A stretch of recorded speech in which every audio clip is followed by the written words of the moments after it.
rise. New Jersey warriors, grit and pride. Built back what we had, ain't no we find.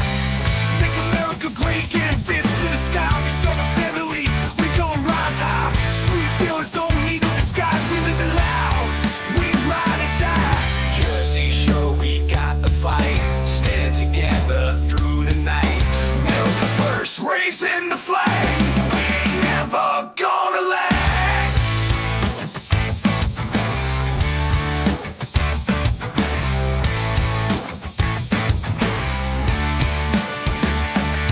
Stone cold hearts in the land of the free.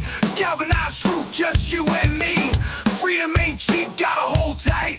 In Jersey Shore, we'll win gonna lag.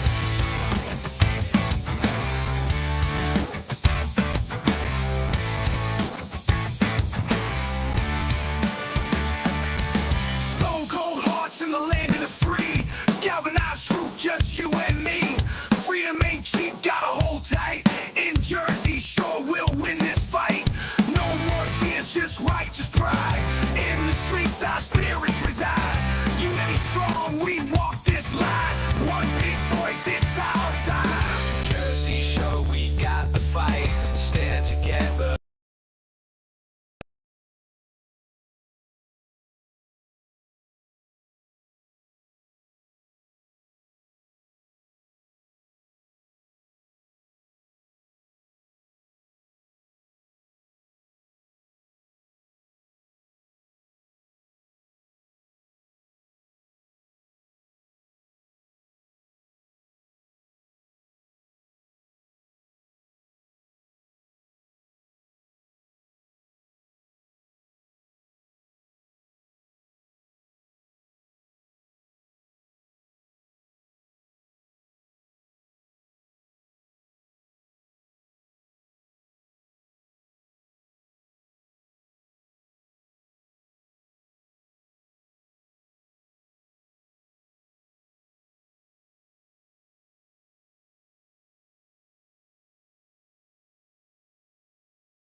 Generation fighters take the stand. From shore to shore, we reclaim the land.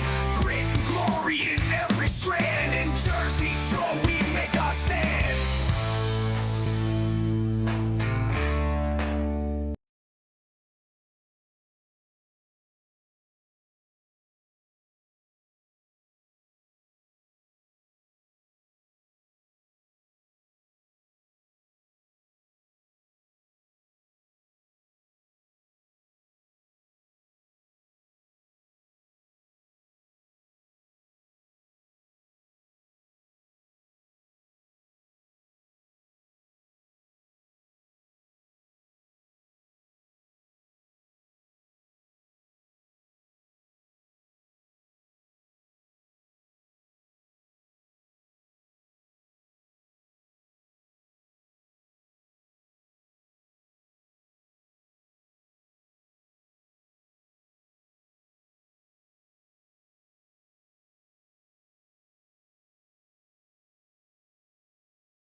All right, live look right now over at the Supreme Court, or a look. Some backlash from conservatives today over today's recent decision rejecting the Trump administration's effort to keep $2 billion worth of foreign aid frozen. The focus of the anger for some, Justice Amy Coney Barrett.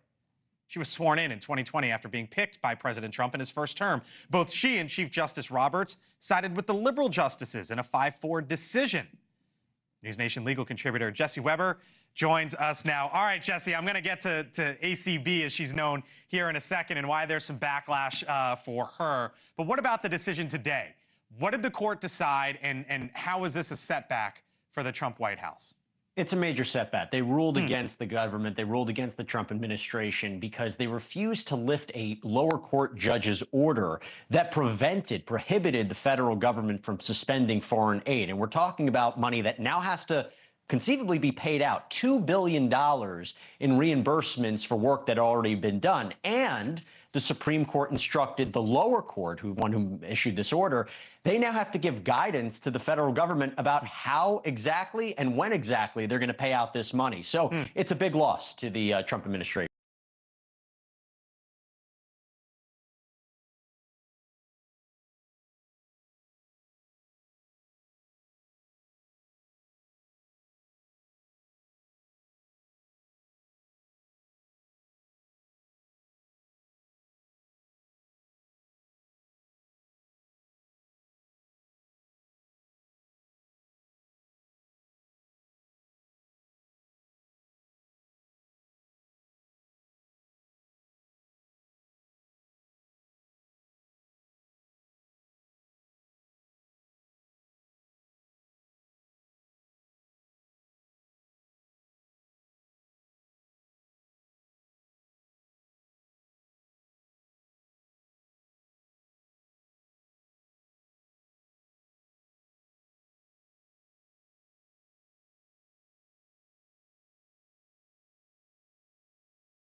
had a nice run of 20 years. Okay, now it's time to move on. You know, go to the back, go to the hall and sign the list. Yeah, exactly. That's what it's about. I mean, and Yeah. and that business, if you don't produce, you get replaced. Right. If you're a slugger, hey, all right, you got to go. We're going to get another guy out of the hall. You're not going It's to work. true, yeah. So that's Yeah. why they have to be held accountable. They get all up in arms when Elon Musk sends out an email just to make sure they're alive. Tell me 5 things you did this week. That's all he wanted. Yeah, just to make sure you're alive. Yeah. Respond. He wanted a response. That's Yeah. it. You know, he So- didn't care if you answered 5 questions. He just wanted to see if you were alive. So Yeah, and it's just like I don't know. What are they afraid about? Why don't they want to answer the I email? don't know. I So, don't know. I mean, It's you know what it is? You're probably getting coached by like a supervisor or something to say, hold off, don't answer the questions yet. I got to find out if this is legitimate. You know what I mean? Something like that's happening probably. You know? Yeah, I'm sure. I'm sure there. I mean, because it sent a shockwave. I mean, you think about it, they've been getting away with it for years. And Biden signed a deal with those unions saying you don't have to come back to work for the next 5 years. Like, why? COVID's over. Got empty buildings. Right. And so I mean, Trump overturned it, and there was telling you got to come back to work, or you just got to tell us what you're doing. Right. And now they're like, oh my god, I got to be accountable. Like, Exactly. I got to get out of my pajamas and maybe do something. Yeah. And you know how it is. Can you imagine waking up at 4:30 in the morning and saying, "Yeah, what's going on today? Yeah, okay. Yeah, I'm not going to be able to make it, but I'm going to get paid for a full day." Can you imagine doing that? I could imagine it to be a fairy tale, but yeah. Instead of putting on your Carhartts and When it's 4 degrees outside, yeah, definitely. Wake up in the morning and it's like, oh God, it's 105 today, and I got to go out there and work outside all day. I'm like, man, I just wish. Sorry, I have no sympathy. I really don't. No, I don't either. I mean, no, because we try to get a hold of a government agency for something. Say go to motor vehicles or get a hold of somebody, you had to ask a question. You can't get through. There's like nobody there to answer. Like, you have so many government employees. Like, how come somebody can't answer the phone? And then if you find a wait on hold, oh man, I haven't collected unemployment in a long time, but I remember waiting on hold for unemployment for like an hour and a half. Yeah. And then finally, the music would stop, and someone would think someone would answer, and would go, boom, boom, boom. And you'd be like, oh my God, I just sat for an hour and a half. And then you can't call back because you're trying to call like first thing in the morning since they open, because then you're not going to get through. It's just, I know exactly what you're talking about. it's the That's worst. why I'm laughing. Yeah. It was horrible. Yeah, it was so bad. I was like, I told Tina, I was like, well, it looks like we're not going to get paid this week. yeah, And I can't get through. exactly. It was so bad because when you couldn't go to an office anymore. I remember when I was a kid, first time I collected unemployment, you actually went to the office, you waited in line. Yes. It was forever, but still, Yeah. you got to talk to somebody. Right. But sitting on the phone for an hour and a half, and then it's like you just want to kill something, whatever's in front of you. You want to punch a hole in your wall. You're like, an hour and a half. Oh God, yeah. So it's the worst. Yeah, it was crazy. It's just that nobody's held accountable anymore. That's the thing. Right. There's no meritocracy anymore. But we're getting it back now. I mean, we're trying to push it hard. But everything should be based on merit. That's why the DEI is getting out of here and all that stuff. And Trump just killed it. And I think this election, pretty much killed identity politics. But the left are still holding on pretty tight. They keep doubling down. They're trying. Yeah, they're trying. They're trying to say that there was no mandate. The Dems are saying there was no mandate. He only lost by a couple percentage points, or she only lost by a couple percentage points. And I was like, wait a minute, time out. It's like 80-something% of all the counties in the United States swung right. Yeah, swung right. So how is that not a mandate? yeah. I don't understand it. Now they're making up excuses. I don't get it. I did a show. This was back right after the election. I forget the town, the county in Texas, heavily Hispanic. I was like 90% Hispanic. And in 2016, Trump lost it by like, I don't know, 40 points, something like that. And then in 2020, he lost it by about 20 points.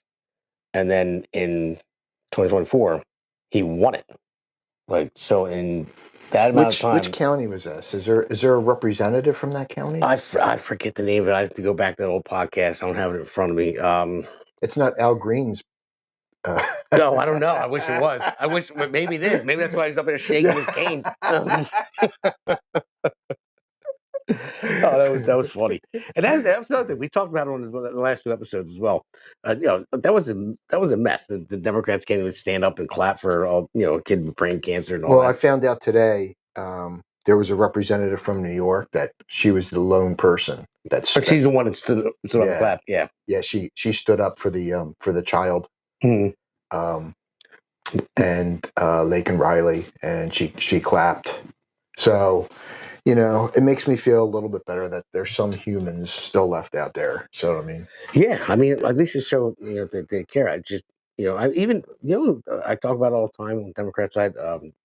John Fetterman, he was a complete shock to me.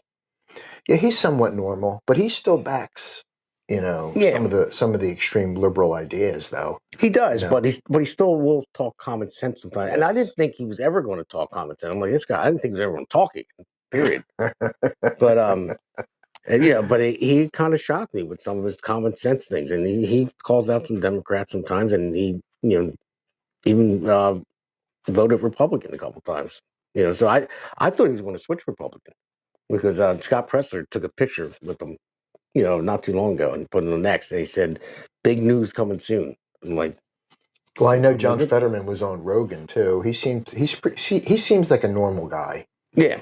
It wasn't that long ago, honestly, Damon, that I want to say during Bush, the Bush administration, the son, Mhm. yeah, George Jr.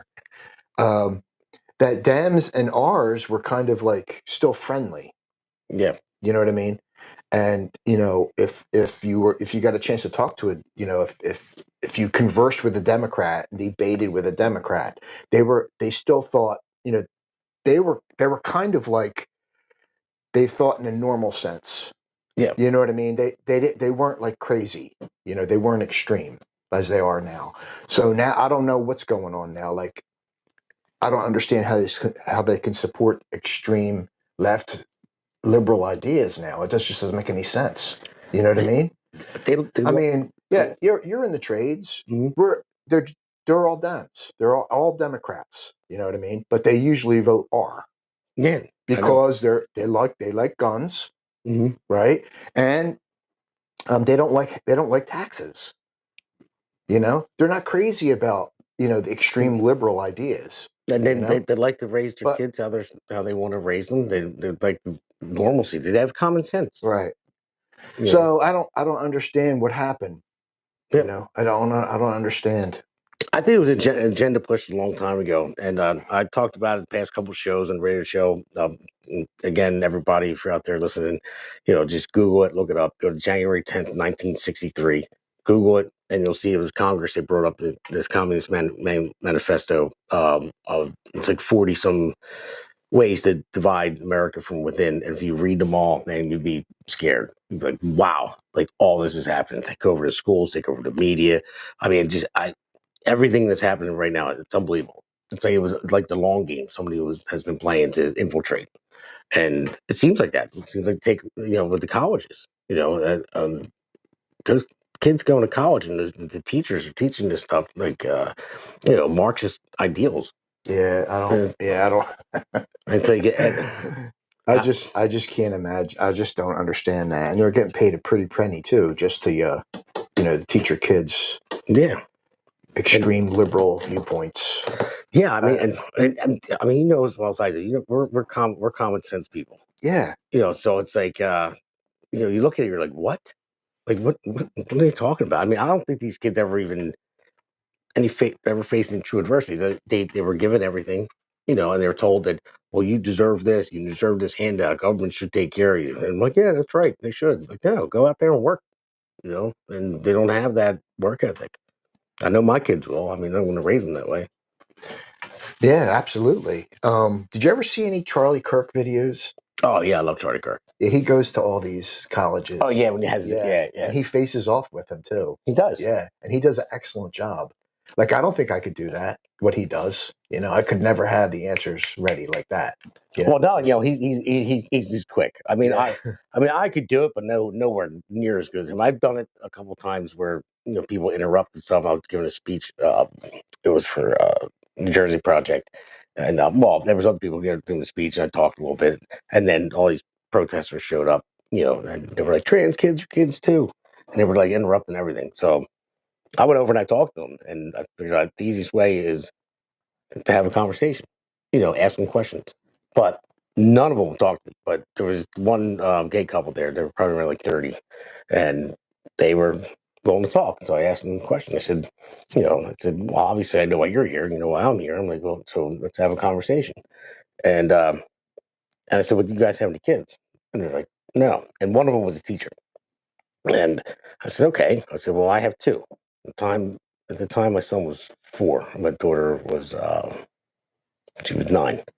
And I said, well, my son's 4 years old. I said, he doesn't even know who he is yet. You know what I mean? He doesn't know anything. I said, like, we watched Spider-Man the other day.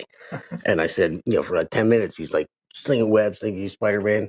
I said, well, if I told him he's Spider-Man, he would think he was Spider-Man. And then if he climbs up on a rooftop one day and try to sling web to the neighbor's house, Right. it's not going to work out well for him, is it? Right. And we got into a bunch. That's the same reason why, I tell him that, Santa Claus is real. Because I tell him that he's real. And Santa Claus is real, kids, by the way. Santa Claus is very real.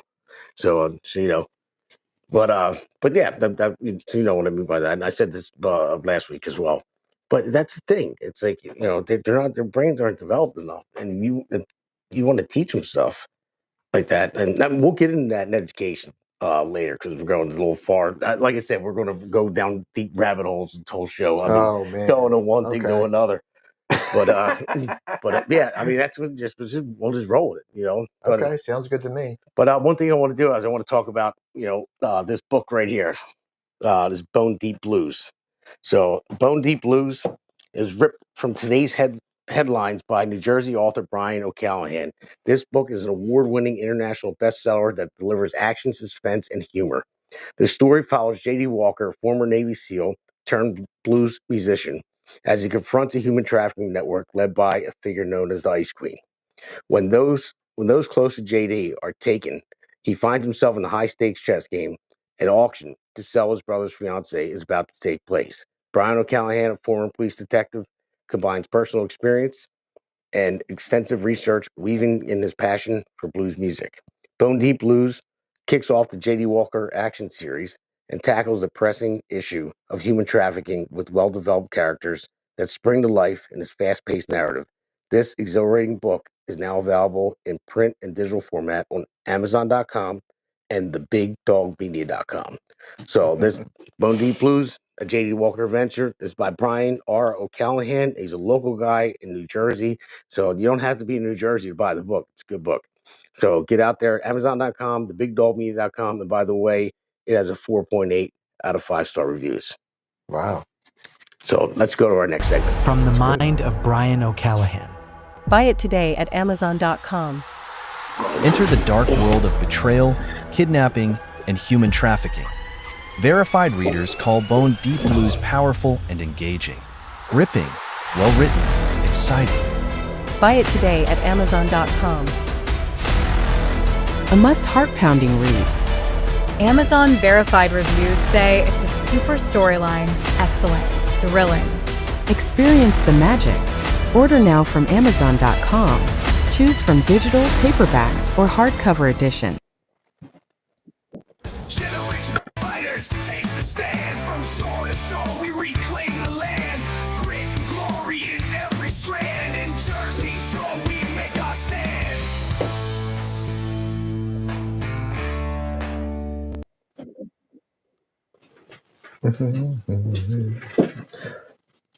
So Nick, before we get started in this segment, this one's on education. So let's roll S2V1. Oh, I'd like it to be closed immediately. Look, the Department of Education's a big con job. For weeks, President Trump has talked about shutting down the Department of Education. CBS News has confirmed the administration is expected to issue an executive order directing newly confirmed Education Secretary Linda McMahon to start the process of dissolving the department. Lawmakers grilled McMahon on the topic during her confirmation hearing. I am really all for the president's mission, which is to return education to the states. The department is downsized. Would the states and localities still receive the federal funding which they currently receive? Yes. McMahon also acknowledged only Congress has the power to close the department, and getting that through the Senate is.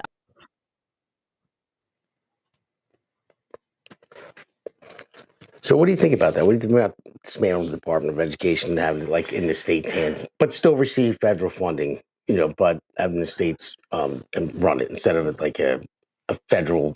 I think that's a great idea. Okay. Yeah. I don't know, man. To me, it'll get rid of some of these big fat bureaucrats who are collecting a big paycheck. Yeah. For doing nothing. Exactly. So I'm all for it. Bring it back to the states. I mean, did the federal Department of Education make our standards any better? What do we rank? National, in the world. Yeah, like I said, this is we spend the most money per child in the world and don't place in the top 30 worldwide in testing, math, reading, and science. Well, we spend the most per child. Yeah, we should just let the states handle that. Yeah, I think so too, man. I really do. And before I became a county commissioner, I was on the Board of Education in Franklinville, and I think cost per student back then was like $15,000 or $16,000 a year per student. And during COVID, I sent my son for his kindergarten year. We put him in Egerton, and Egerton was like 7 or 8. So it was a private Christian school that was half the price of public school. So I couldn't afford it because you're still paying for you're still paying public school into the public school system, and you have to pay that extra money for the private. So that's a really good point. I mean, you think about it, because you're paying your taxes anyway. You're paying for the public school, and then when you realize I'm sending $7 or $8 grand, if you didn't have to pay those taxes, how much money would it save? A ton.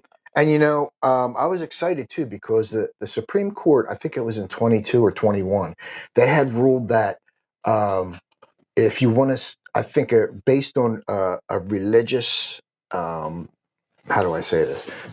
Based on a religious school, I guess you can't discriminate if you want to send your child to a religious school. Right. Instead of sending them to the public school system, they have to get the money that was paid for the child. If he was to go to he or she was to go to public school, that money goes to the parent, and they could send their child to the Christian school or the religious school, whatever it is. But there was a stipulation in it because I was excited because I couldn't wait to try to challenge some kind of court about this because that would be great, but it has to be. The stipulation is it has to be the only school in that district. If there's only like one school and like let's say it's a Christian school, then you can actually get the money that was supposed to be allotted for that child via public school and given to the parent so they could pay for the religious school, whatever it may be, Christian or So is that something that's active right now? Yeah, but there's a couple, like I was ready to roll with that. I'm like, yeah, I'll take that money and I'll use it to go to a private school. But it's only if that school there's only what if you're Jewish and you want to go to a Jewish? Well, what if you're Catholic or right? So if Muslim, whatever it might be, it has to be such that the only school in that district is a private school. Well, there's no public school. So that was the only stipulation for the Supreme Court ruling. So I can't remember when it was, but I was kind of like excited about that because I kind of thought that he'd be able to extend his. That's not a bad idea, but that's where school choice comes in. You know, Right. you should be able to go outside of your district. Mhm. I mean, why not? I mean, if you're willing to take your kid there, I mean, you can't ask them to say, okay, you got to bus my kid, you know, an hour away. But if you're willing to take them to the school that's in your state that you want them to go to, you should be able to do that. Yeah, I agree. You know? Yeah, as long as we get the money that we're spending per student. Exactly. Yeah. Yeah. Yeah. So, you know, it actually sounds like you'd be saving the taxpayer money by doing that. Probably. Yeah. I'm gonna look into that. I never heard of that before. Yeah. Because when I lived in Philadelphia, I got lucky that my daughter, I didn't want her to send her in public schools in Philly, but she got into or whatchamacallit, wow, I just drew a blank on it. What do you call it? Schools, not the private. Parochial? No, the oh my God. Well, it was the types of it's schools that's not beholden to the state or anything else, or it's not a private school, it's not a public school. It's the well, it'll hit me. I can't believe I drew a blank on it, but she won the lottery to go there because so many kids trying to get in. We got lucky. So a school choice. Yeah, it's not that. It's about a All right. I'll skip over it for now. I can't believe it. My wife's probably watching like, you idiot. It's going but yeah, but she won the lottery. She only went there for 2 years, then we moved to Jersey. But and then West Effort has good public schools. But that is a great thing. I mean, because I just think that, you know, the agency has turned out to be a slush fund for teachers unions, which have become very powerful under the Department of Education. This agency has been great for administrators, but horrible for students, especially minorities too. And so I remember that these administrators laid off making more money than the teachers at the local level. Mm-hmm. So saving taxpayer dollars right there. I mean, it's just like Doge going in there and cutting it. And well, I don't think that they can get rid of it unless they vote on it. And I think that's kind of like one of those situations where you need 60 votes from the Senate, and that'll never happen. Yeah. You know what I mean? Because of the Dems. They'll never vote for that. Yeah. So you could kind of like dismantle certain departments. You can keep the Department of Education federally, as a structure, but you can actually start dismantling within. You know what I mean? And transfer them to existing departments within our government and save money. You know what I mean? Yeah.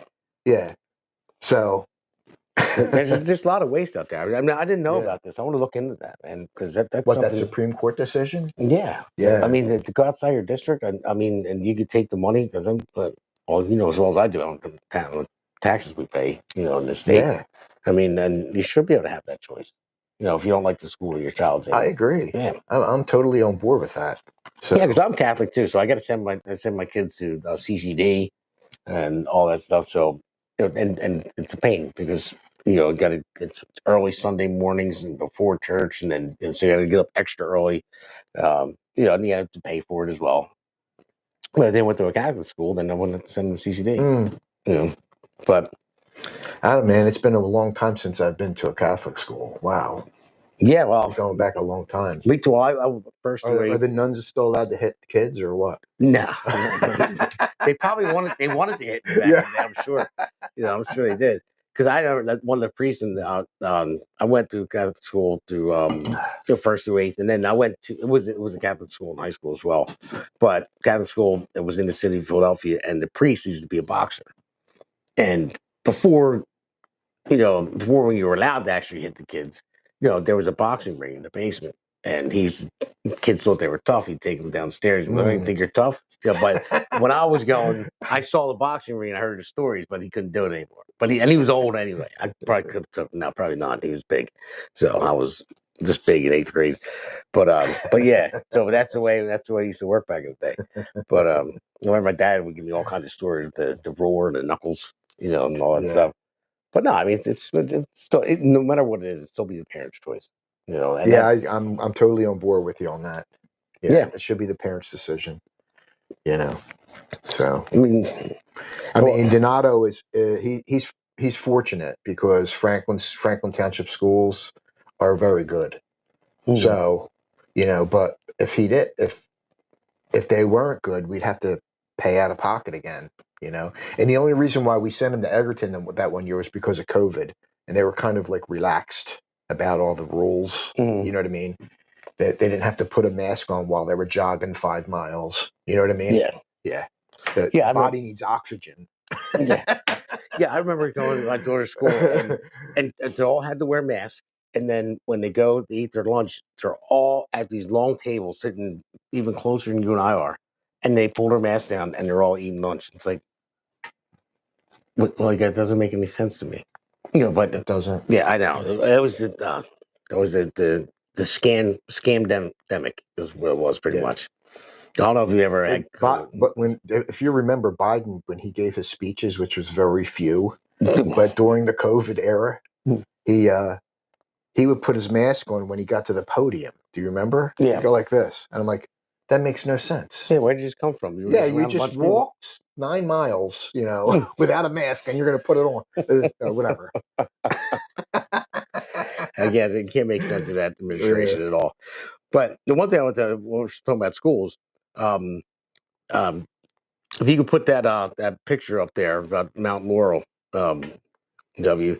So this picture right here, this is posted by New Jersey Project. It's Mount Laurel, New Jersey second graders class trip to Alice Paul Center for Gender Justice.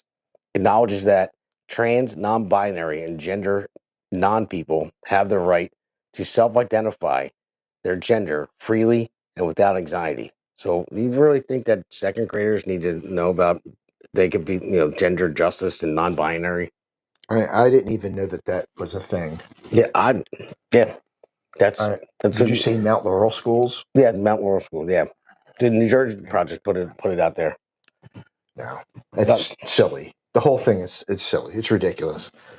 Yeah. Now that I didn't even know that because I follow New Jersey Project. I follow them. I didn't read that. Yeah, I just saw it. I don't know if Nick Stouffer put it up or, but it came from the New Jersey Project. That's what well, after you read that, I instantly got agita. So well, why? It doesn't make any sense. Yeah, why? Let kids be kids. Yeah, exactly. It just doesn't make sense to me at all. It really doesn't. But right. Well, we're always trying to push an agenda, man. It's ridiculous. I don't. Yeah, it's almost on purpose to ruin everything, to just ruin like this country. If you confuse kids and you indoctrinate them so young, you turn them into what they are in college. You get these college teachers that teach these different things. That's why you have these college campus riots and everything. And some of them are paid to do it too. And that's why you have the one guy that they try to deport. He was pro-Hamas, anti-Semitic, and that's all he did was spew hate. Khalil? Yeah. Yeah. And it's like he's on the green card. Like if you come and he hated this country. So if you come to our country on a green card and you hate the United States and you spew hate about it, you're anti-Semitic. I don't understand. And you're backing a terrorist group. So after he gets arrested, right, and they're thinking about deporting him, a judge blocks it. Yeah. Okay, wait a minute. So now the ACLU decides to step in and say that that Trump is infringing on his First Amendment rights. The ACLU decided to step in now. Okay, where were they a couple of years ago when they were blocking our freedom of speech on social media? Yeah, where were they then? Yeah. Now they decide to show some force. I don't know, man. Where were they when they infringed on the rights when they were arresting people praying outside of abortion clinics? Yeah, I don't. I mean, where were the guy that got arrested when his daughter was raped, and he arrested him, and he went off in the school board meeting. He finally got off of it because they figured out what had actually happened. Where were they then? I don't. Where were they when all the nuts that sit down on the highway and block a whole highway. And it's my right to drive through this. I got to get to work. Where were they there? If I'm in an ambulance, I got to get to the hospital. Where were they there? It's like everything.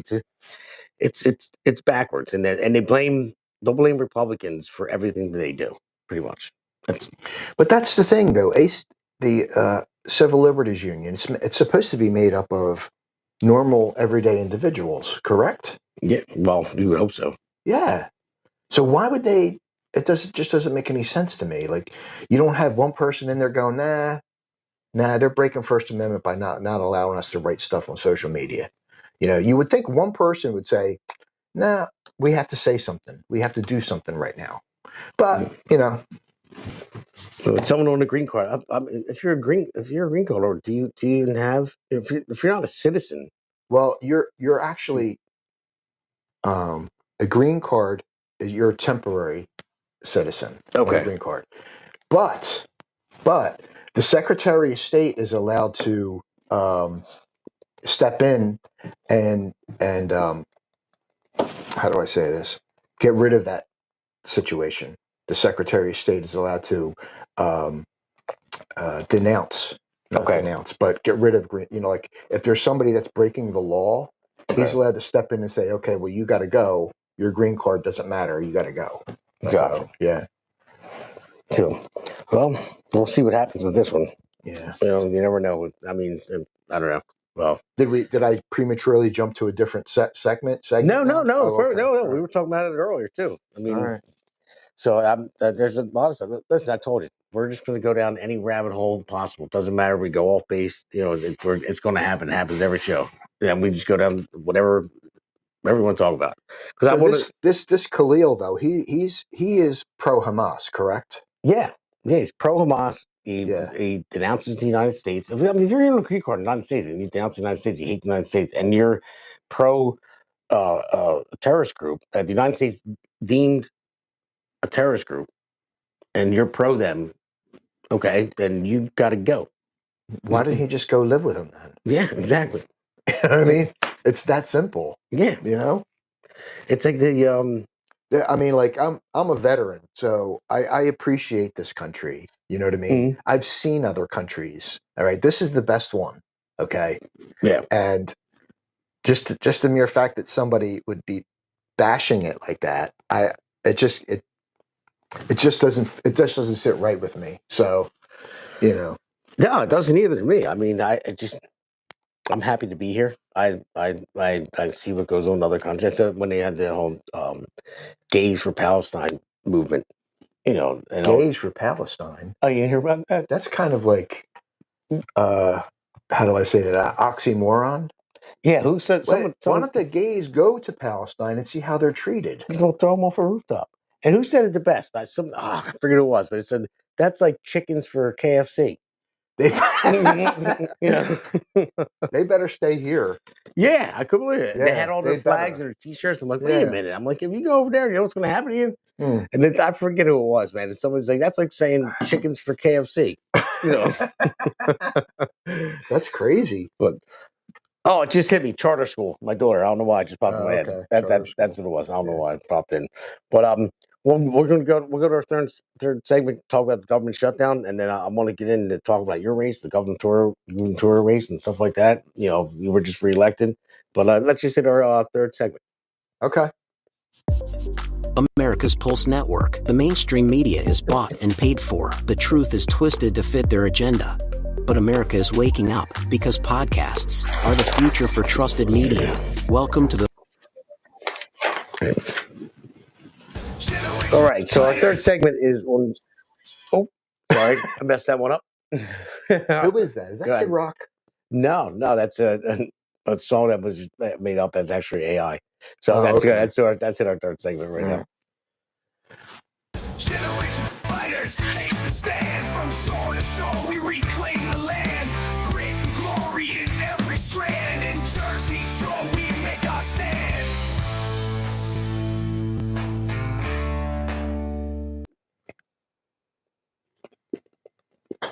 I named this Deep Cleanse because of the government shutdown. That's the whole reason.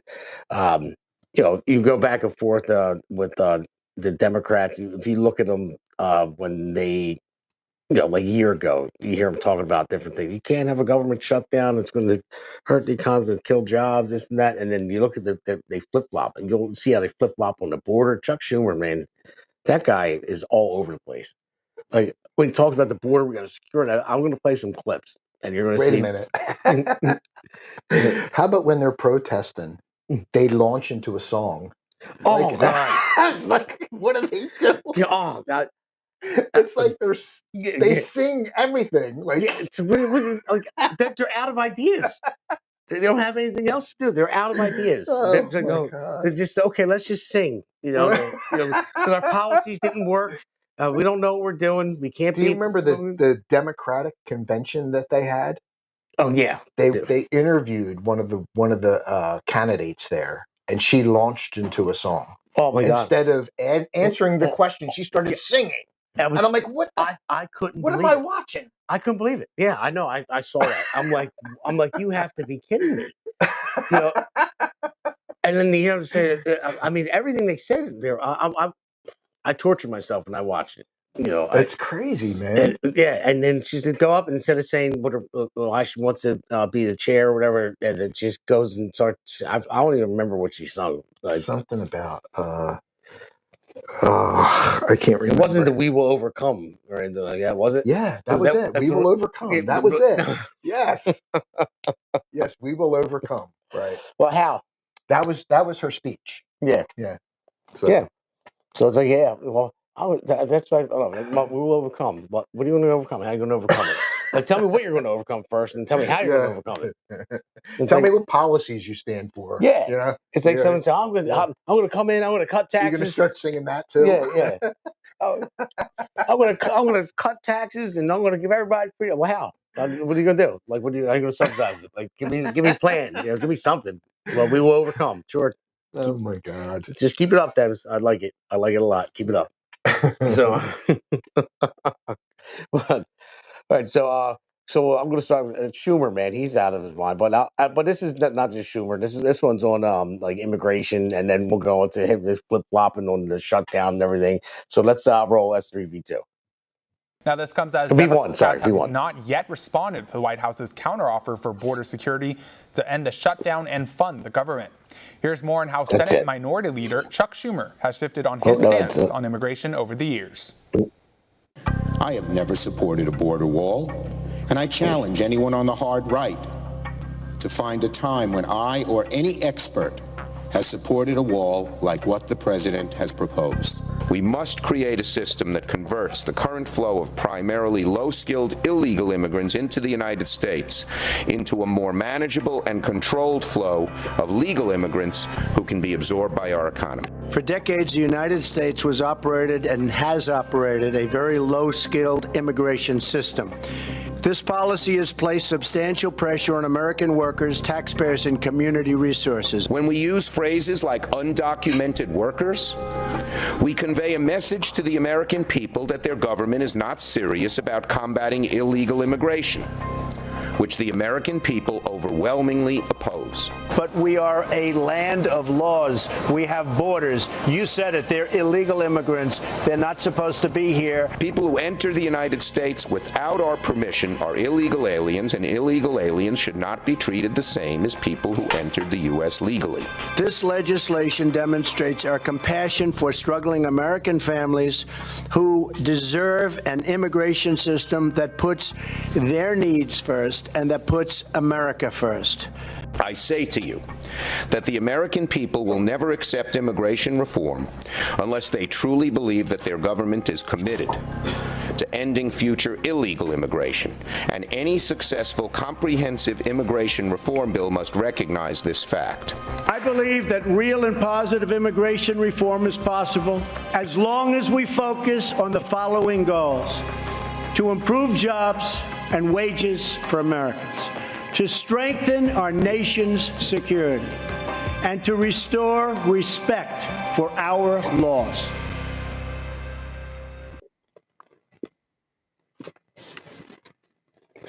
See, now that's complete hypocrisy. just going over and over. That one was on immigration. You'll see the rest of them too, like all that, how they flip flop on everything else. But that's Schumer saying, "Oh, we can't. We have to secure our borders," and then I just can't take them. I can't. It's just they're all anti-Trump.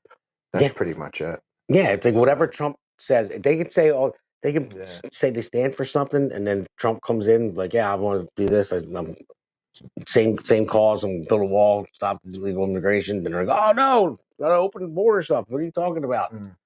I mean, yeah, I don't understand that. I just don't understand them.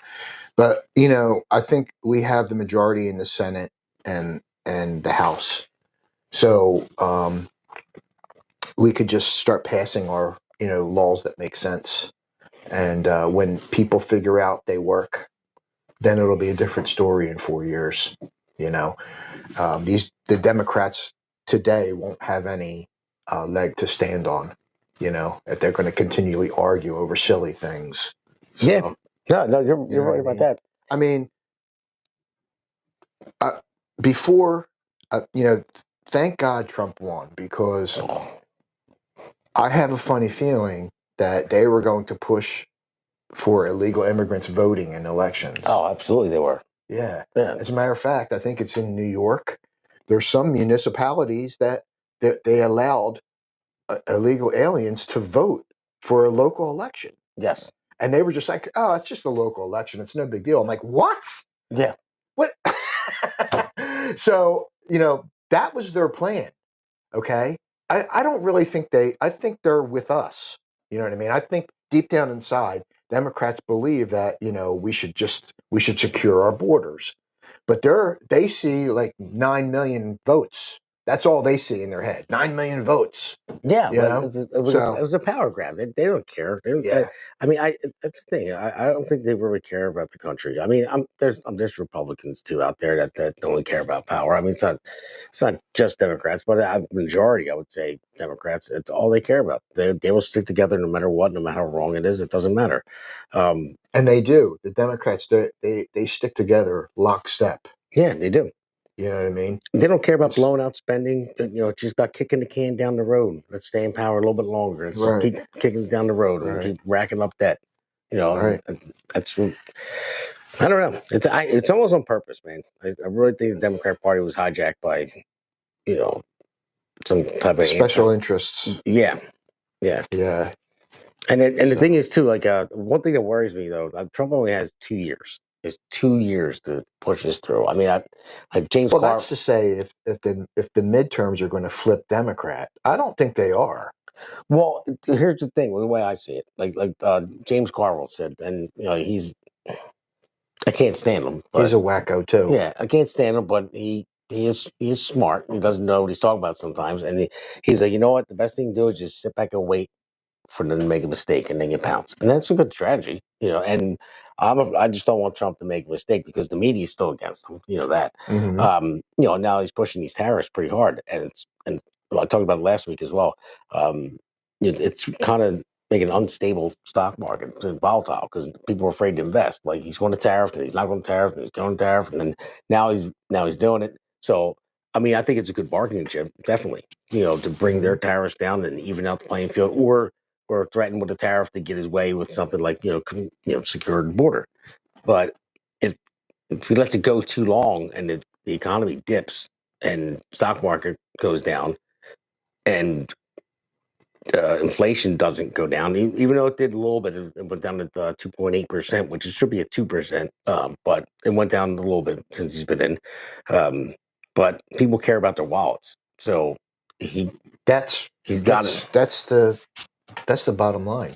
Yeah. So I mean, if what he's doing right now is it's gonna hurt a little bit before it gets better. But I just don't want them to pounce on him. And he has basically, I would say, a year to like get his plan in order and have everything shoot back up before that midterm. So everyone says, okay, his plan worked. So, and I mean, I have faith. I do have faith that it's going to come through. But I mean, when Trump talks about the tariffs, he always references President McKinley's time period before he got assassinated. He said that McKinley instituted tariffs and it worked. The country was prosperous. That was like the whole industrial age, the start of it, you know, and there was no income tax then.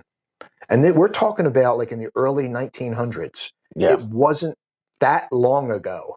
So that the country was operating for like 180 years without income tax. So 180 years without income tax. Yeah. And guess what? We had bridges. No, we didn't have bridges. We had public transportation. We had trains. We had schools. We had, let's see, what else did we have? We had everything that we have today before they started instituting this income tax system. You know what I mean? Yeah. And I don't know, man. To me, it just seems like it's extortion to the American taxpayer. I think it is too. I think because I get it. Our country became so powerful that every other country figured, okay, well, we can leech off of them and we can charge them higher tariffs than we charge them.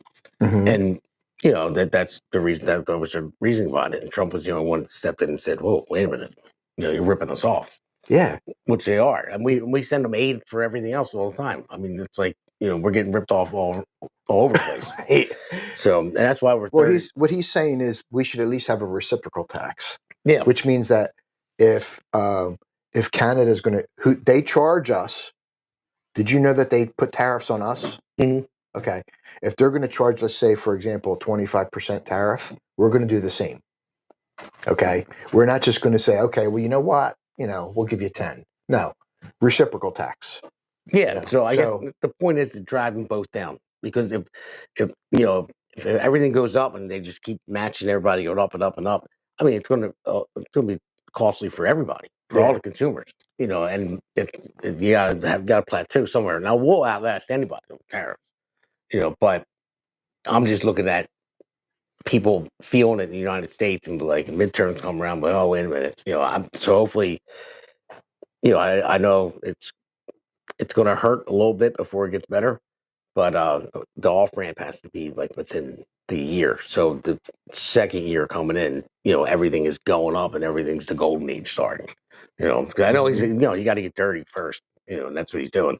But I mean, that's why I'm concerned. That's why I want to let everybody know I have faith. I have faith that Trump is doing the right thing. I think he has a plan. And just so you know out there, I really believe it's going to hurt. Shuts down, it will be average Americans who suffer most. And then, we got a complaint. So it's going to hurt a little bit before it gets better. I always say that, you know, the night is darkest before the dawn. So let's roll the next clip. Let's do S3V2. If the government shuts down, it will be average Americans who suffer most. Republicans do not have the votes in the Senate to invoke cloture on the House CR. A shutdown is very serious. In my opinion, if we're shut down, you can't be fired.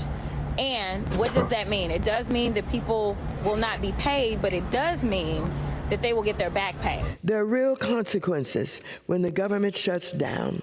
It harms our national security.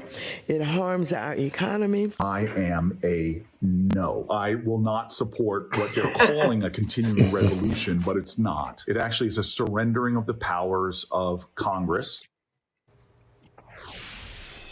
And in the Democrat senators meeting, Senator Ricketts, apparently Kirsten Gillibrand, it seemed to be her, was shouting behind closed doors. Now, it could have been Schiff. Schiff, when he's shouting, could sound like a lady.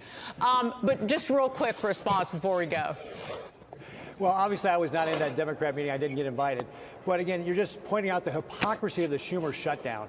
He had 11 of our 12 appropriations bills come out of committee last year. He did not bring a single one up to vote. In fact, over the last 4 years of the Biden administration, Schumer brought up exactly 3 of the potential 48 bills that would have been out there to be able to do it. So he had the opportunity to be able to get this budget passed. He ignored it. He wanted to write it. And now that Republicans are in charge, all of a sudden he's got second thoughts about this. It's just galling that he would actually even ask for a 30-day suspension when it was all in his authority last year to do it. Just terrible.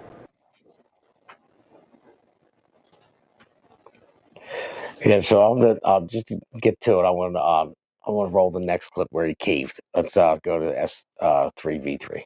After hours of reportedly heated closed-door meetings Thursday, Senate Minority Leader Chuck Schumer changing his tune, saying he'll now vote to advance the GOP spending bill to avoid a shutdown. A big step towards getting the bill to President Trump's desk. While the CR bill is very bad, the potential for a shutdown has consequences for America that are much. Yeah, so there's Schumer again, that flip-flopping again. All of them. They're saying, can't have a shutdown, can't do this, can't do that. And then all of a sudden, now all of a sudden he cares. Yeah, because he knew it was going to be put on him. Yeah, okay. And he had the cave. And the thing is, and I think what they realize is you shut the government down, then it goes to the president. He decides what government entities are still going to run. Exactly. So there must have been something that Schumer was like, nah, we can't go to it because I need this. Yeah. You know what I mean? We don't know what it is yet, but yeah, exactly. And so it was part of like Biden's bill. I mean, it is spending money. There's stuff in there that I didn't like, but it was just to keep the government running so we can keep the agenda flowing from the Trump administration. But yeah, if they would shut it down, Trump would have said, okay, I'm going to shut this down, this down, this down. Doge, keep going. You know, and they're scared as hell as Doge. They really are. Yeah. I'm watching everything they're uncovering. I mean, you look at Donald Norcross. I've never seen him. And Donnie, I hope you're listening, Fredo. I call him Fredo, but so he's never been so. I do all the time. He probably hates me. I'm probably gonna get knocked off one day. But he's never been so like outspoken and mouthy.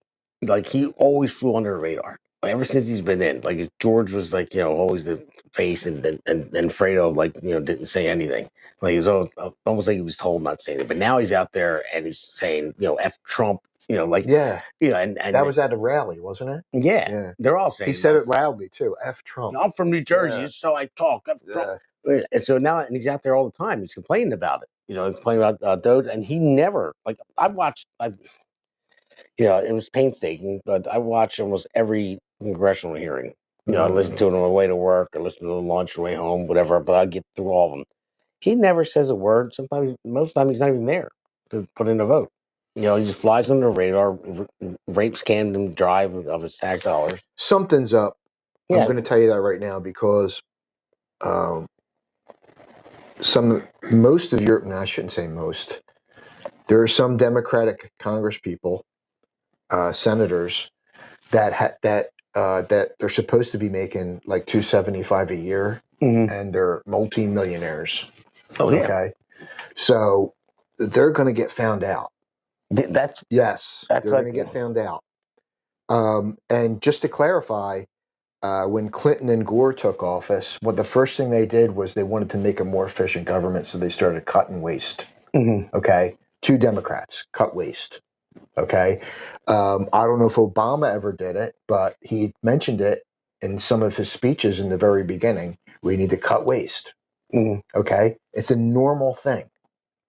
Now all of a sudden, when Trump is in office and he wants to do it, he's going to start exposing people, and they know it. Exactly. They know it. They said they wanted to cut waste back then. We got to cut waste. Because it's a good talking point for people to vote for you. Oh, he's going to cut waste. They didn't cut waste. They got rich off of it. And that's the thing. Now Trump's in. He's, he's not, a career politician, and he's going to come in. He's a businessman. He's like, you know what? Go in there and find out where all this money's going.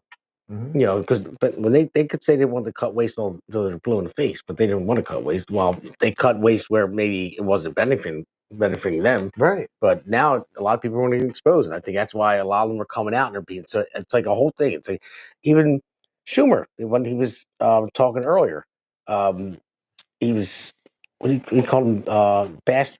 So I don't want those bastards talking about Republicans. So I mean those people.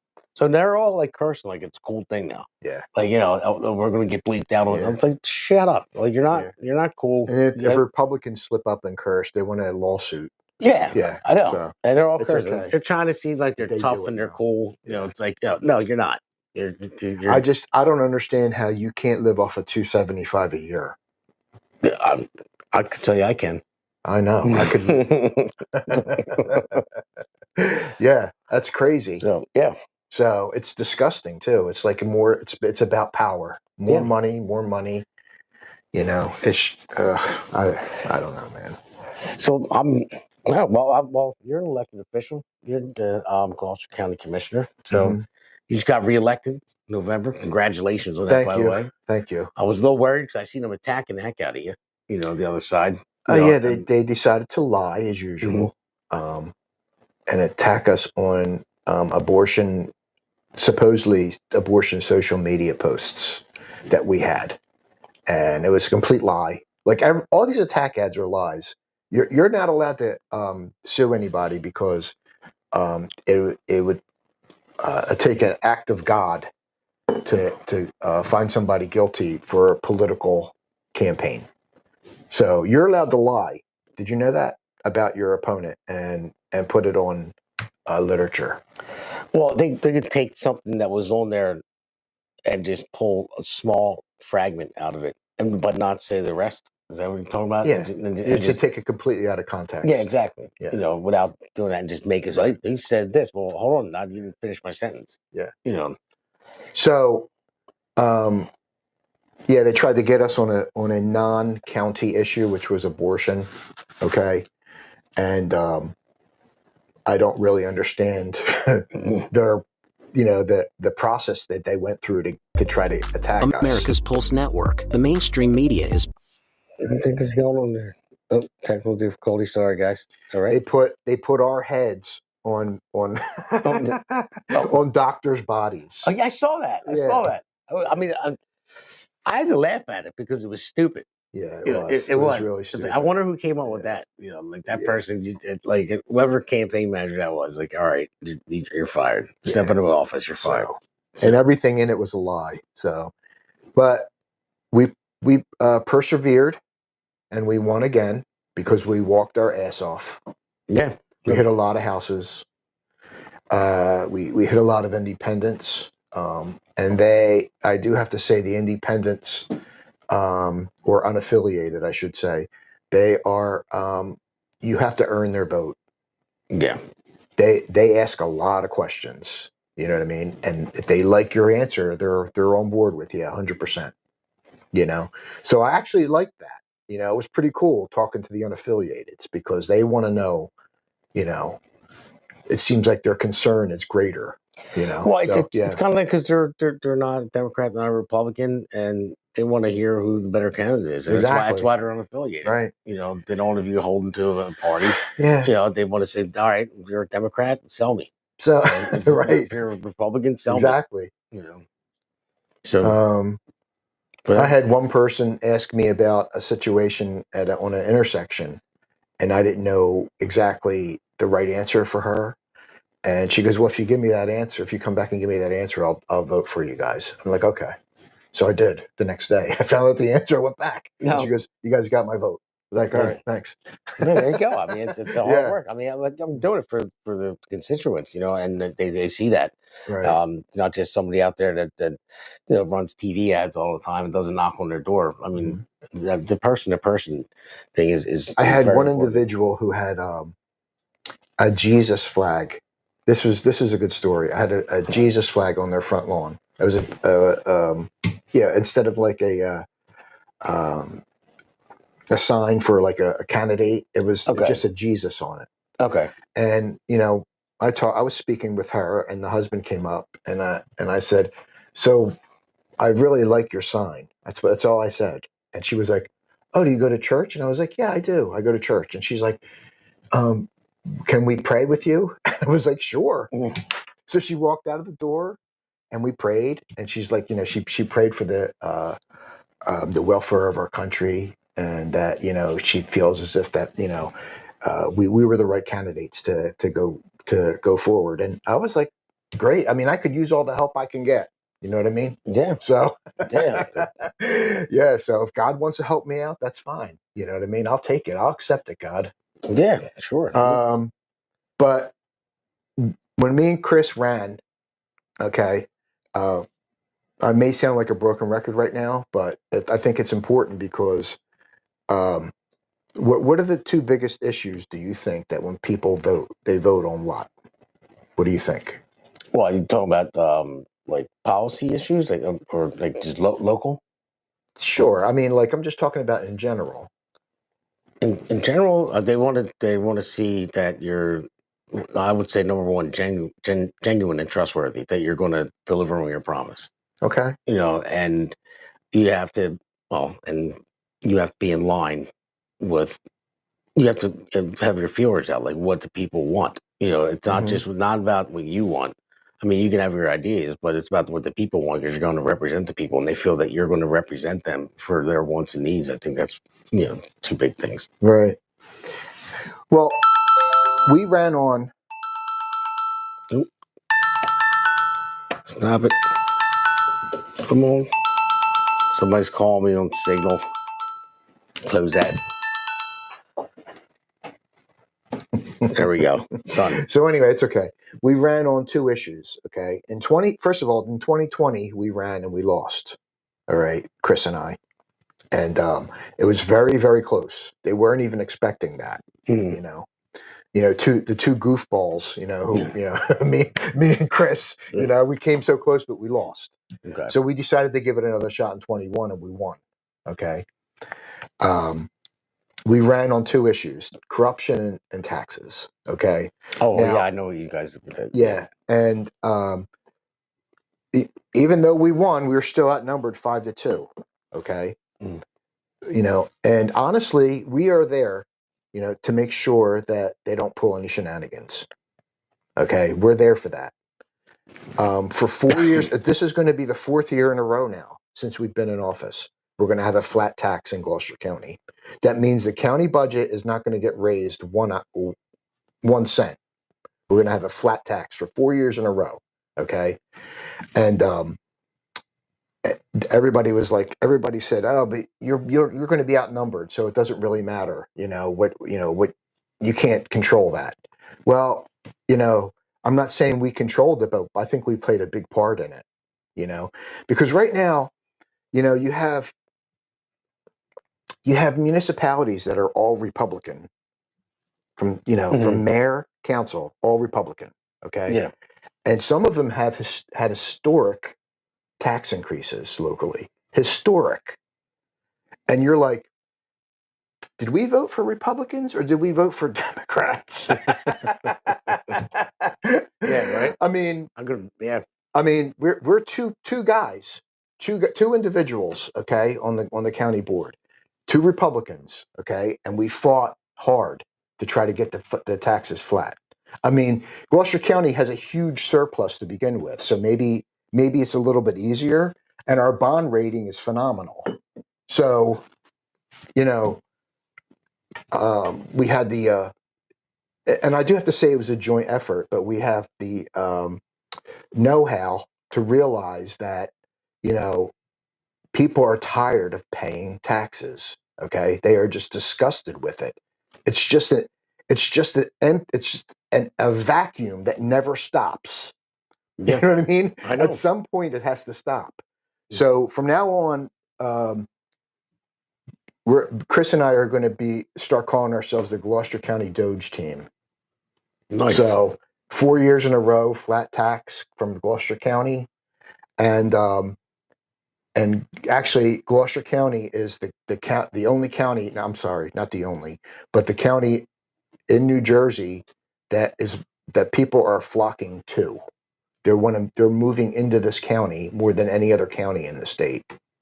That's awesome. So, yeah. No, that is great. And it was funny. I went to an event with Bill Spadia last weekend, and I filmed on Facebook Live, and I got to ask him a question. I said, and he knows who I am. When I went to ask him a question, and I told him, Jersey Shore Podcast, Marshall's Network.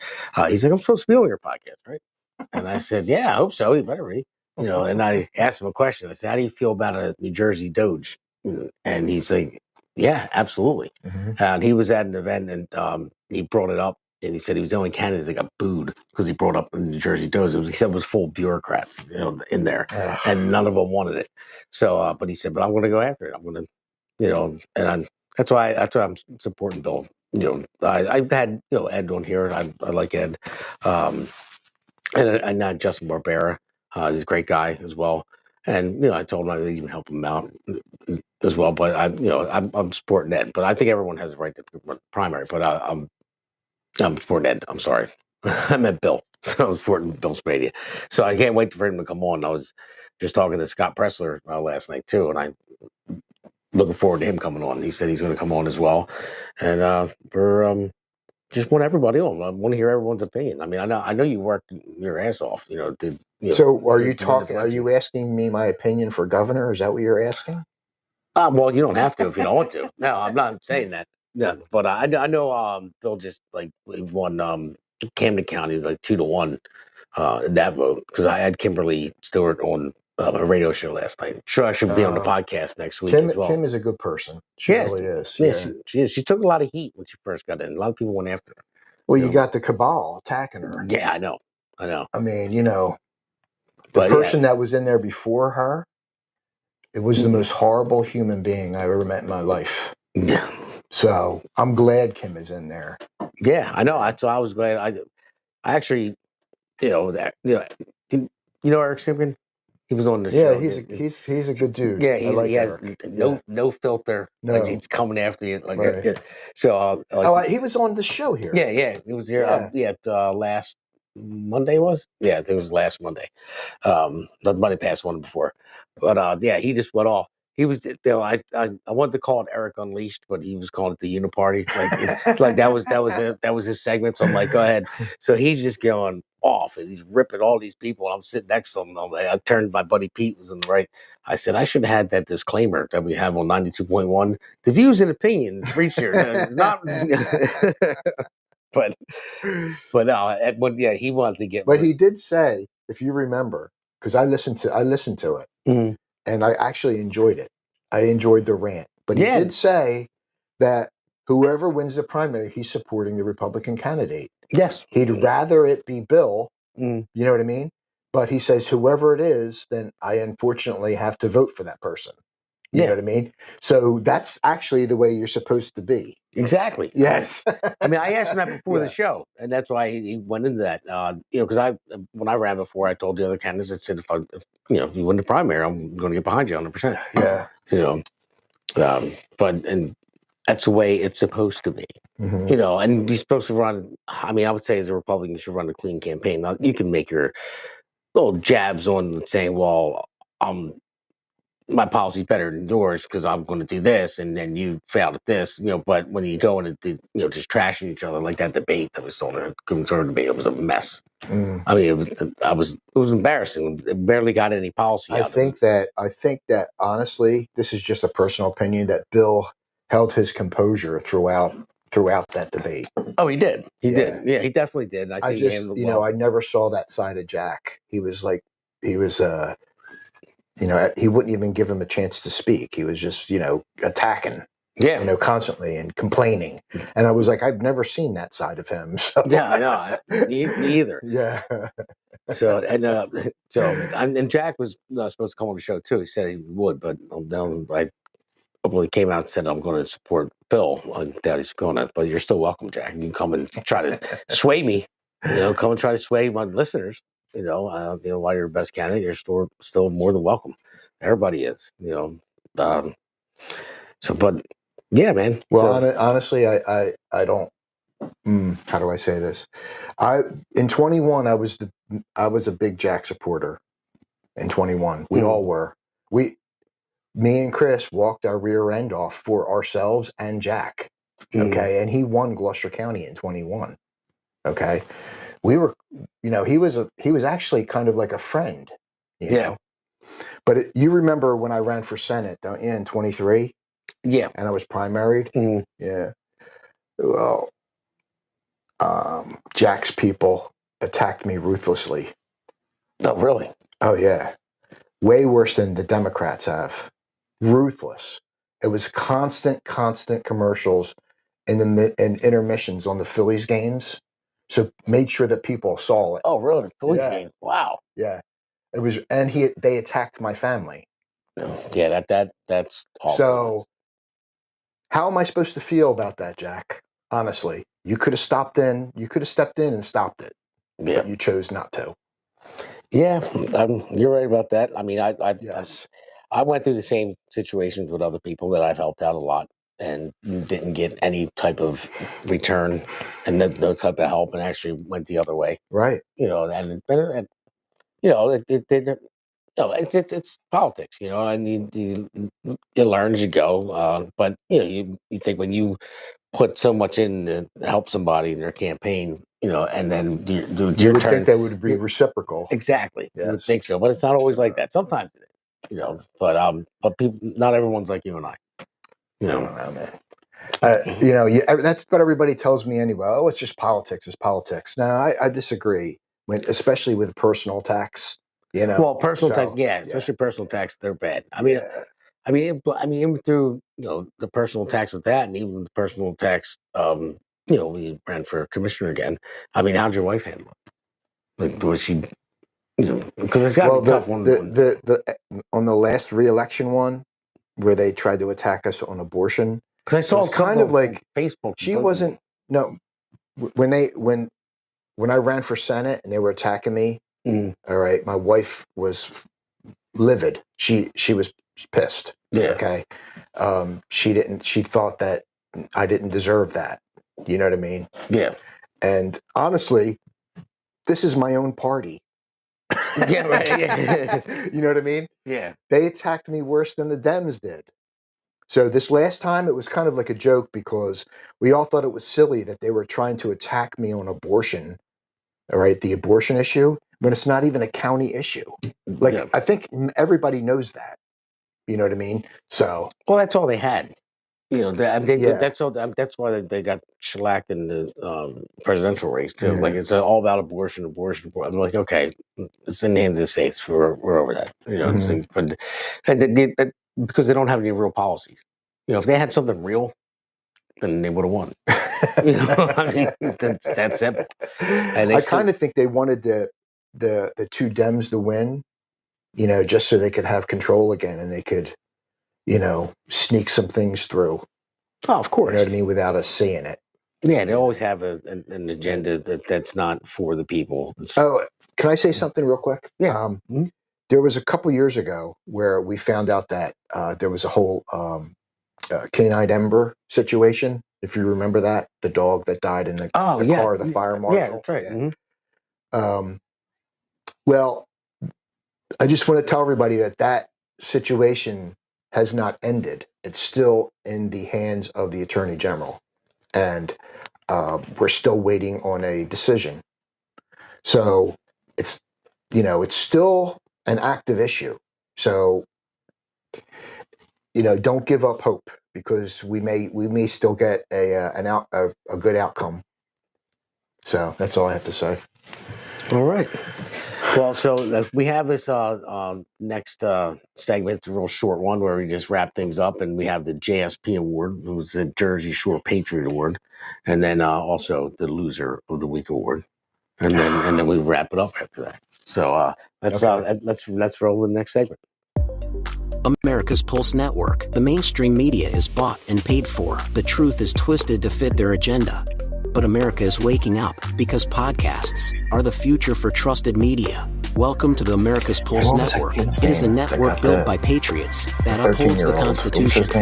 America's Pulse Network stands for God, truth, and the America First movement. There is no corporate propaganda, no government spin, just real news, real talk, and real voices fighting for faith, freedom, and the future of this great nation with common sense. Here are some of America's Pulse Network podcasts. Alexandra Levine Live, hosted by Alexandra Levine. Jersey Shore Podcast, hosted by Damon Galdo.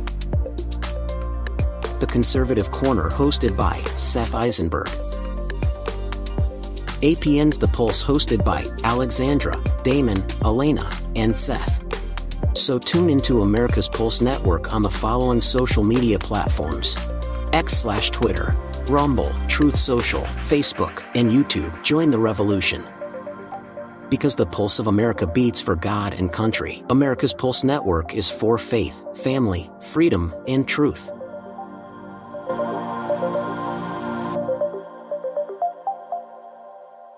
Generation fighters take the stand from shore to shore. We reclaim the land. Grit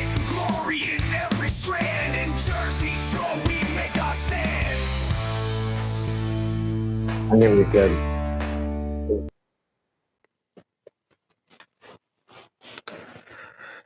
So we got a little stowaway here. Say hi. Hi.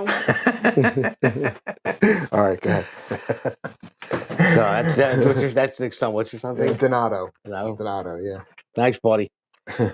So we're going to give out the JSP award and the Jersey Shore Patriot Award, and I mean, I'm sorry, I would give it to you, but I'm going to say ladies first, maybe next week. But I had Kimberly Stewart on the show last night on the radio show, and from what I heard, what she went through in the convention with some people, and she had to stand strong for it. So I'm going to give it to Kimberly Stewart, the Camden County Chair. You were going to give it to me? I was thinking about it. I was tossing it up in my mind. Nice of you. I was Thank tossing you, it brother. up, because we had a nice win back in November. You fought your butt off, and so maybe I'll give you the runner-up for tonight. Well, if I lost to Kim, then I'm in good company. So that's good. But yeah, we had a great conversation last night. She's going to be coming on the podcast as well. Oh, she is? Yeah, she put up. Good. She's been fighting hard for Camden County, and she's been doing a great job. So Kim gets the JSP award. So I'm going to go to the Loser of the Week award and Chuck Schumer. I'm going to get Chuck Schumer because he's horrible. He is. Yeah. It's the first time I've given it to him, and I'm surprised. We won't bend. Oh God, that was so embarrassing. It's like it was so out of tune. It was just like out of nowhere, and it's like, what are you doing?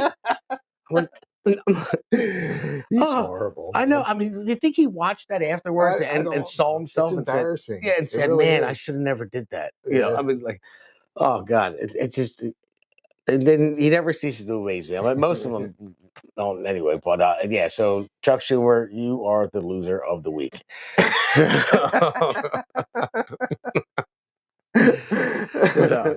So no, I just want to remind everybody that we're under America's Pulse Network. You can go to americaspulsenetwork.com and check out our website. And we move to Monday nights at 8 p.m. and Friday nights 8 p.m. That's a Jersey Shore podcast. But then you can look for Alexander Levine live. She's at 8 p.m. on Tuesdays and Thursdays. My radio show is at 5 p.m. on 92.1 WVLT at 5 p.m. on Thursdays. And then we're going to be having the Pulse, which will be multiple podcasters on the network coming together. And that will be Wednesdays at 8 p.m. Wow. So we're getting pretty busy. Sounds awesome. Yeah. And we have the press passes for White House now. So we have Alexandra be down there representing the America's Pulse Network, APN. Yeah, I can tell you that. Wow. Well, yeah. She's going to be one of the She's going to be our own Peter Ducey down there. Are you serious? Yeah. Yeah. That's awesome. Yeah, look, man, I can't wait. I can't wait until I get started up. I'm excited about it. And she really is too. Is she part of the group that Trump is giving, newer podcast people that are giving them a shot to sit there and ask questions? Yeah, so I'm to be in the press room asking the press secretary questions, and out in the White House lawn, say Trump's walking to Marine One, getting the helicopter, can blurt out a question real quick. Awesome. Representing the network. Congratulations. Yeah, thank you. I mean, we worked hard. Our producer, other Damon back there, I mean, he worked his butt off getting all this stuff done. I mean, everyone's been working hard trying to grow this network and grow the podcast and just get the truth out there. And, working a full-time job with 2 young kids and then doing all this stuff, it's not easy, but, it's important. Who are you talking about, Damon? Both of well, he has grown kids. I have young kids. So this Damon, I'm Damon, not Damon. So I already said before. One time we were all sitting together, like his son's name is Damon. Yeah, you're doing these podcasts, and you still have a full-time job. Yeah, so does he. And the amount of time he has to produce this stuff, and I mean, he works tirelessly on it. It's unbelievable, and he's producing the other shows as well. So, so he works his butt off, man. But so where can people find you on social media and all that stuff? Well, I have a couple Facebook pages. You can contact me. Just look up Nick DeSilvo. I have a commissioner page, Gloucester County Commissioner Nick DeSilvo. And you can call me anytime you want. I have a business card that I hand out. Is that my business card? Nope. He was looking to bring something up. Yeah, you can email me through the Gloucester County website. Just look up my name, and it takes you right to my email address. And it's got the phone number on it. If you want my cell phone, it's 856-534-4647. If you have a problem, anything whatsoever, I work for you. So give me a shout.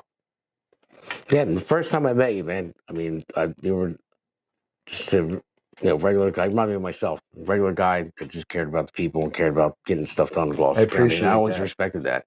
I mean, I always appreciate that. No, Thanks. seriously, always a solid guy, and you were straight shooter, and when I saw you before when there was issues, you would go out of your way to handle it. I try. Yeah. Yeah, you would do. I try to get at least somebody an answer if I can't fix it. So. All right, Kim, I'm taking away your award. I'm going to him now. But all right, man. Well, listen, thanks for coming on, buddy. Take it easy, brother. Yeah, Thanks. no I appreciate the invitation. All right, guys. So. Everyone, have a good night. God bless. And we'll catch you on Monday at 8 p.m. Take care.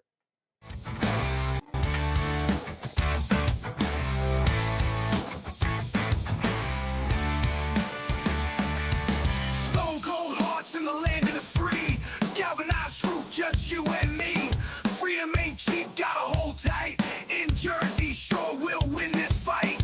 No more tears, just righteous pride. In the streets, our spirits reside. Unity strong, we walk this line. One big voice, it's our time. Jersey, sure we got the fight. Stand together through the night. America first, raising the flag. We ain't never gonna lag.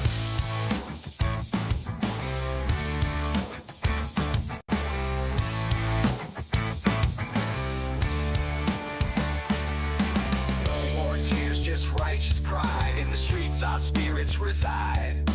Unity strong, we walk this line. One big voice, it's our time.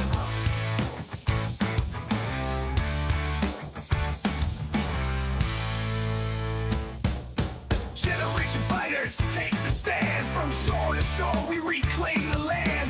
Grit and glory in every strand. In Jersey Shore, we make our stand.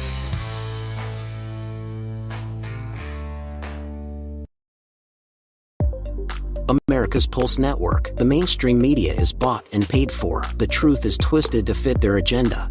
But America is waking up because podcasts are the future for trusted media. Welcome to the America's Pulse Network. It is a network built by patriots that upholds the Constitution. The America's Pulse Network stands for God, truth, and the America First movement. There is no corporate propaganda, no government spin, just real news, real talk, and real voices fighting for faith, freedom, and the future of this great nation with common sense. Here are some of America's Pulse Network podcasts. Alexandra Levine Live, hosted by Alexandra Levine. Jersey Shore Podcast, hosted by Damon Galdo. The Conservative Corner, hosted by Seth Eisenberg. APN's The Pulse, hosted by Alexandra, Damon, Elena, and Seth. So tune into America's Pulse Network on the following social media platforms: X/Twitter, Rumble, Truth Social, Facebook, and YouTube. Join the revolution. Because the pulse of America beats for God and country. America's Pulse Network is for faith, family, freedom, and truth.